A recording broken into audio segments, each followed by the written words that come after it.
Hey guys, we all get spam emails, and of the ones we've all gotten, I'm sure we've all probably gotten at least a dozen from somebody using that canned line, "I found your email on LinkedIn."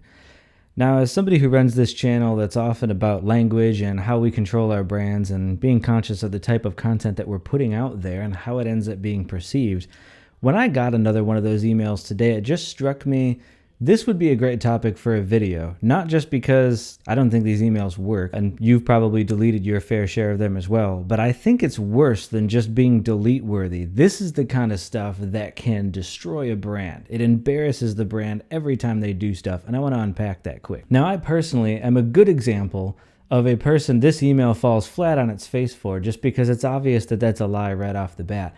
In my attempts over the years to cut down on how much spam email I get, I've actually tied my LinkedIn account to my personal email, and I've combed through everything, the profile, the account settings, etc., to make sure my business email is actually not there at all. I'm very selective with where I give that out. Now, it's not all that hard to guess, but still. That makes it so that when somebody reaches out to me and says, "Yeah, hi, I found you on LinkedIn and I got your email," immediately when I read that, I'm like, no, you didn't. That's not where you got it. So imagine any other setting. You're meeting somebody personally, you're meeting them at a networking event for business, and imagine the first thing you say to them is a blatant lie. And what would be worse is if they know that you're lying. How do you expect that to go? Exactly. We all know that on a cold email pitch, you have enough stacked against you as it is. You've already invaded their email inbox, and some people are very particular about that. You're already a stranger. You're already up against trying to prove you're worth listening to, and the first opportunity you had to build any kind of rapport, you blew it by lying to them and insulting their intelligence. Yikes. The second thing that a person probably wonders when they get that kind of an email is they're thinking, if you found me on LinkedIn, the whole point of LinkedIn as a platform is for professionals to find each other and get to know each other. That's the whole point of it.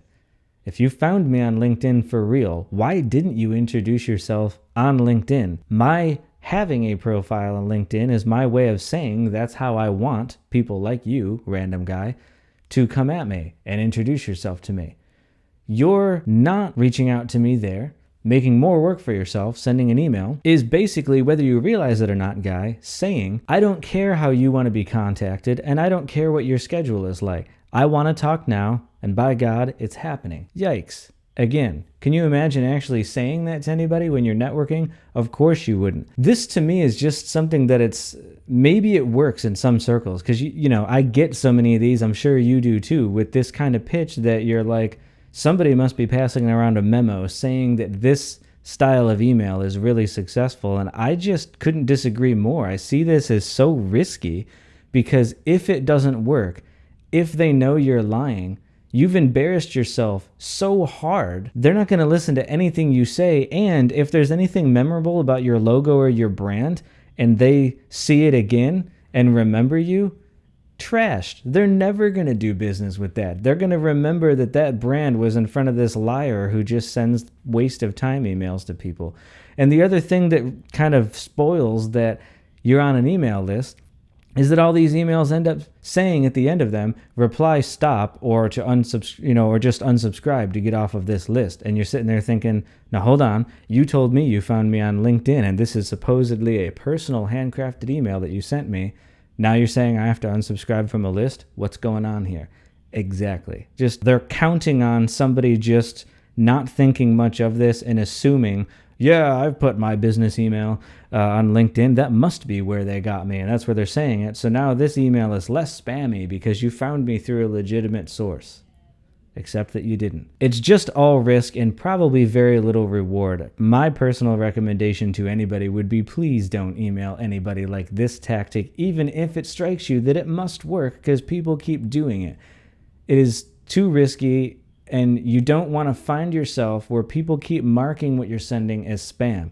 It's one thing to be forgettable and they just delete your email. If you do something that pisses people off, such as lying to them straight up in a way that you don't seem scrupulous, they're more likely to hit the spam report button in Gmail or whatever other email platform that they're using. And the more times your domain gets flagged for something like that, the less likely you're going to be able to send emails out to anybody without them landing in everybody's spam box. I hope that was helpful as a discussion point, and even if you've been doing email outreach and you haven't been taking this exact tactic, hopefully that little dissection of why this email tactic fails so hard does give you some insight into other things maybe you've been doing that could be improved upon, or at the very least, the kinds of content you ought to be putting in your emails. It's not like it's a catch-all to say this statement, but it's a place to begin.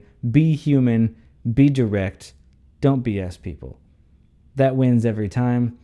If you can put something zingy and sell the sizzle on top of that, great. But don't feel like you have to trick people, because chances are you won't. Catch you in the next video, guys.